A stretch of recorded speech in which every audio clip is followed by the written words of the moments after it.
atributos de Deus, de A. W. Pink. Capítulo 16. A ira de Deus. É triste ver tantos cristãos profetas que parecem considerar a ira de Deus como uma coisa pela qual eles precisam pedir desculpas, ou pelo menos parece que gostariam que não existisse tal coisa. Enquanto uns não fossem longe o bastante para admitir abertamente que a consideram uma mancha no caráter divino. Contudo, estão longe de vê-la com bons olhos. Não gostam de pensar nisso e dificilmente a ouvem mencionada sem que surja em seus corações um ressentimento contra essa ideia. Mesmo dentre os mais sóbrios em sua maneira de julgar, não poucos parecem imaginar que há na questão da ira de Deus uma severidade terrificante, demais para propiciar um tema para consideração proveitosa. Outros dão abrigo ao erro de pensar que a ira de Deus não é coerente com a sua vontade, e assim procuram bani-la dos seus pensamentos. Sim, muitos há que fogem de visualizar a ira de Deus, como se fossem intimados a ver alguma nódoa no caráter divino, ou algum defeito no governo divino. Mas, o que dizem as Escrituras? Quando a procuramos nelas, vemos que Deus não fez tentativa alguma para ocultar a realidade da sua ira. Ele não se envergonha de dar a conhecer que a vingança e a cólera lhe pertencem. Eis o seu desafio. Veja agora que eu sou, e mais nenhum Deus comigo. Eu mato e eu faço viver. Eu firo e eu saro, e ninguém há que escape da minha mão.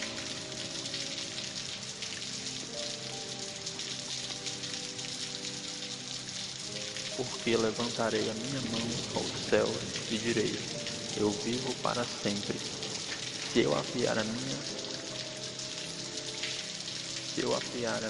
espada reluzente e travar do juízo minha mão, farei tornar a vingança sobre os maus adversários e recompensarei aos meus aborrecedores, como está em Deuteronômio 32, versículo 39 ao 41. Um estudo na concordância mostrará que há mais referência nas Escrituras à indignação, à cólera e à ira de Deus do que ao seu amor e ternura, porque Deus é santo. Ele odeia todo pecado, e por ele odeia todo pecado. A sua ira inflama-se contra o pecador, como está em Salmo, capítulo 7, versículo 11. Pois bem, a ira de Deus é uma perfeição divina, tanto como a sua fidelidade, o seu poder ou a sua misericórdia. Só pode ser assim, pois não há mácula alguma, nem o mais ligeiro defeito no caráter de Deus. Porém, haveria se nele não houvesse ira. A indiferença para com o pecado é uma nódoa moral, e aquele que não odeia é um leproso moral. Como poderia aquele que é a soma de todas as excelências olhar com qual satisfação para a virtude e o vício, para a sabedoria e a estultícia? Como poderia aquele que é infinitamente santo ficar indiferente ao pecado e negar-se a manifestar a sua severidade, como está em Romanos 11, 22? Para com ele, como poderia aquele que só tem prazer no que é puro e nobre deixar de detestar e de odiar o que é impuro e vil? A própria natureza de Deus faz do inferno uma necessidade tão real, um requisito tão imperativo e eterno como o céu o é. Não somente não há imperfeição nenhuma em Deus, mas também não há nele perfeição que seja menos perfeita do que outra. A ira de Deus é a sua eterna ojeriza por toda a injustiça, é o desprazer e a indignação da divina equidade contra o mal, é a santidade de Deus posta em ação contra o pecado, é a causa motora daquela sentença justa que ele lavra sobre os malfeitores. Deus está irado contra o pecado porque este é rebelião contra a sua autoridade, um ultraje à sua soberania inviolável. Os insurgentes contra o governo de Deus saberão um dia que Deus é o Senhor. serão levados a sentir quão grandiosa é aquela majestade que eles desprezaram, e como é terrível aquela ira de que foram ameaçados e a que não deram a mínima importância. Não que a ira de Deus seja uma retaliação maldosa e mal intencionada, infligindo um agravo só pelo prazer de infligi-lo, ou devolver a ofensa recebida. Não, embora seja verdade que Deus vindicará o domínio como governador do universo, ele não será revanchista. Evidencia-se que a ira divina é uma das perfeições de Deus, não somente pelas considerações acima apresentadas, mas também fica estabelecida claramente pelas declarações expressas da sua palavra. Porque do céu se manifesta a ira de Deus, como está em Romanos 1:18. Manifestou-se quando foi pronunciada a primeira sentença de morte, quando a terra foi amaldiçoada e o homem foi expulso do paraíso terrestre.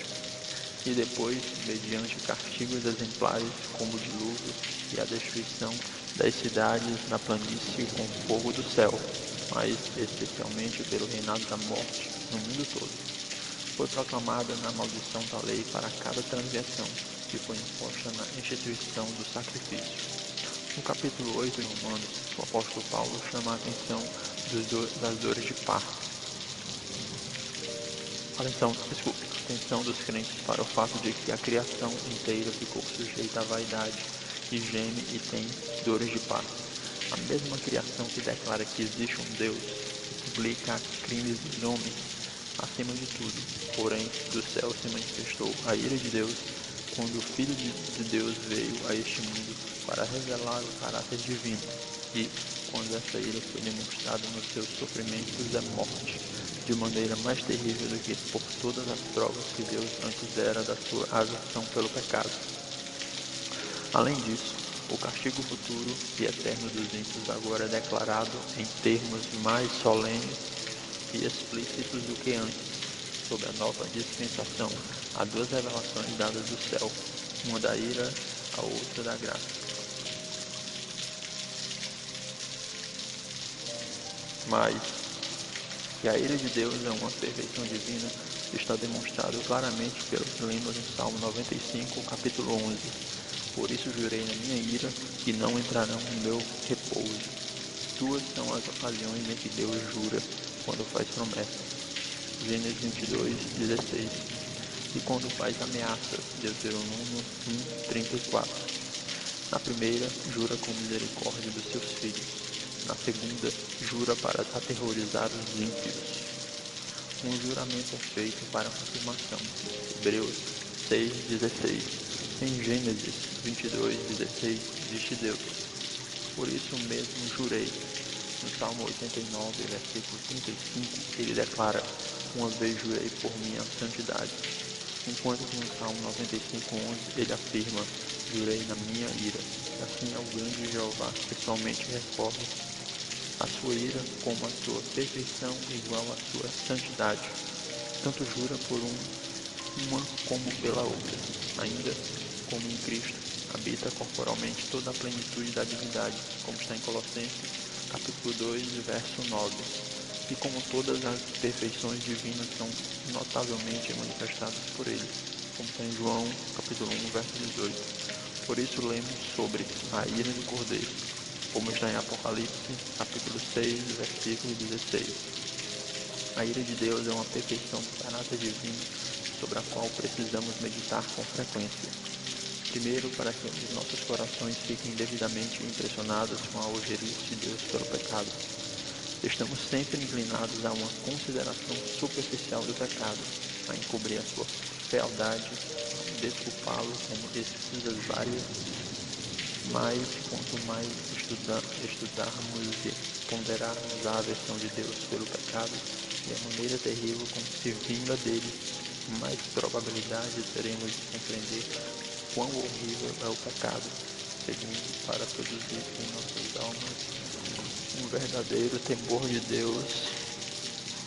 Retenhamos a graça pela qual sirvamos a Deus agradavelmente com referência e piedade, santo amor, porque o nosso Deus é um fogo consumidor, como está em Hebreus capítulo 12, versículos 28 ao 29. Não poderemos servi-lo agradavelmente sem a devida reverência ante a sua tremenda majestade e sem o devido santo temor de sua justa ira. E promoveremos melhor estas coisas, trazendo frequentemente à memória o fato de que nosso Deus é um fogo consumidor. Terceiro, para induzir nossas almas a fervoroso louvor a Deus por ter nos livrado da ira futura, como está em 1 Tessalonicenses capítulo 1, versículo 10.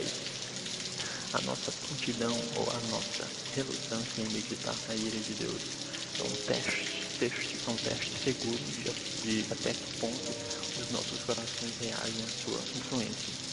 Se não nos regozijarmos verdadeiramente em Deus, pelo que Ele é em si mesmo e por todas as perfeições que nele há eternamente, como poderá permanecer em nós o amor de Deus?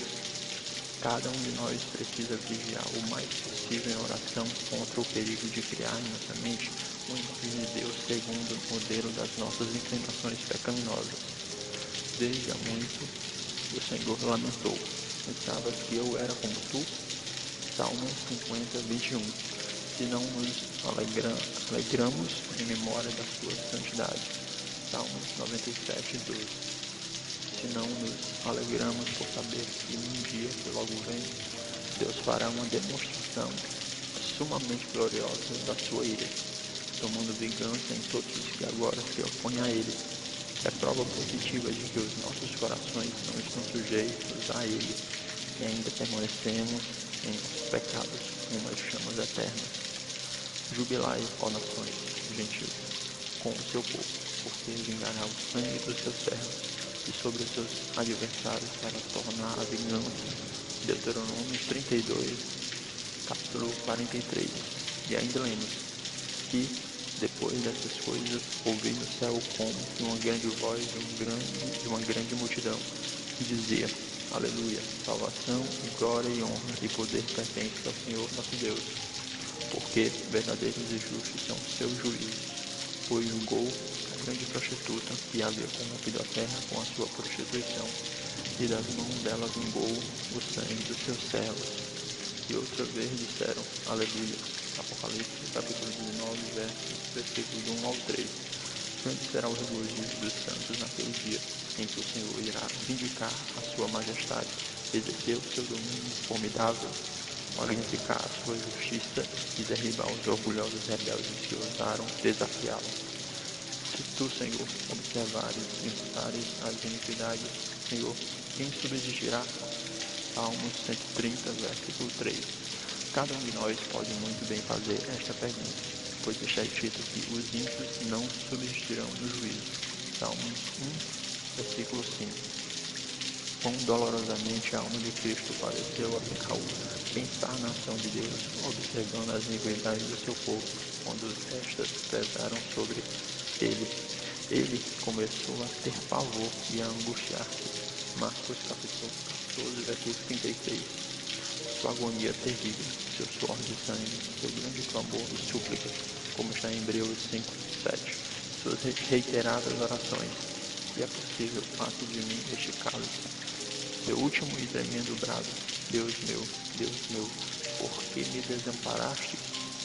Tudo manifesta que alvorosas apreensões ele teve quando, ao que era para Deus, observar iniquidades, bem que nós, pobres pecadores, podemos clamar: Senhor, quem subsistirá se o próprio Filho de Deus tremeu sob o peso da sua ira? Se tu, meu leitor, ainda não correste em busca do refúgio em Cristo, Salvador,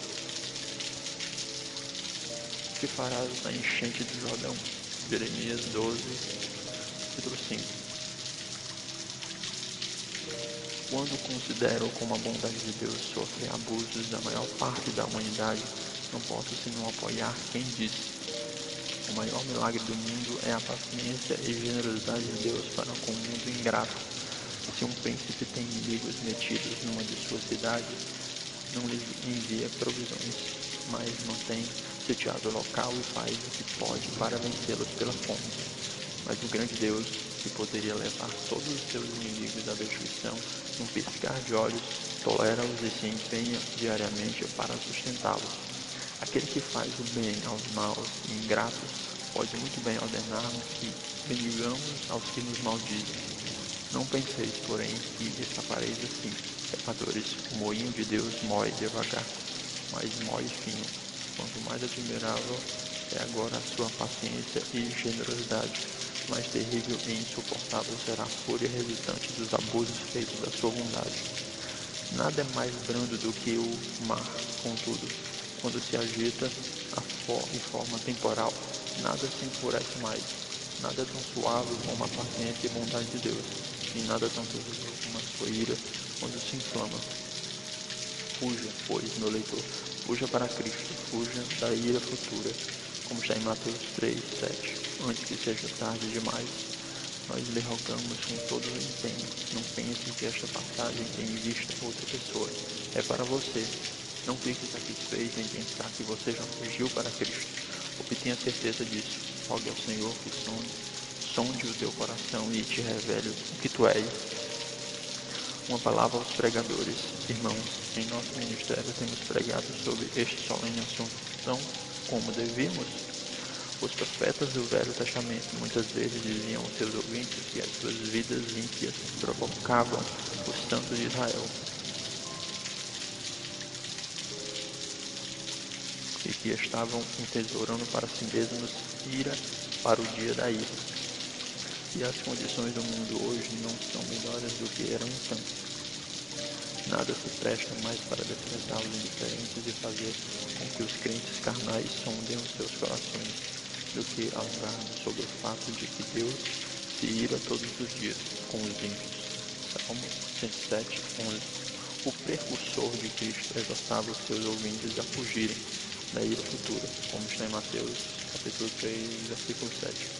O Salvador ordenava a quantos o ouviam: temei aquele que depois de matar tem poder para lançar no inferno. Sim, vos digo, a esse temei, como está em Lucas capítulo 12, versículo 5.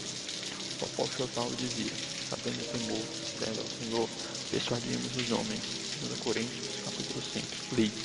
A fidelidade exige que falemos tão claramente do inferno como do céu. Esse, irmão, foi mais um capítulo do livro Os Atributos de Deus. Se você puder deixar o like e compartilhar o vídeo, eu agradeço, e se inscrever no meu canal. Agora eu estarei colocando audiobooks sobre livros que eu leio. Agradeço e tenham um dia de paz, na graça e na paz de nosso Senhor e Salvador, Jesus Cristo. Amém.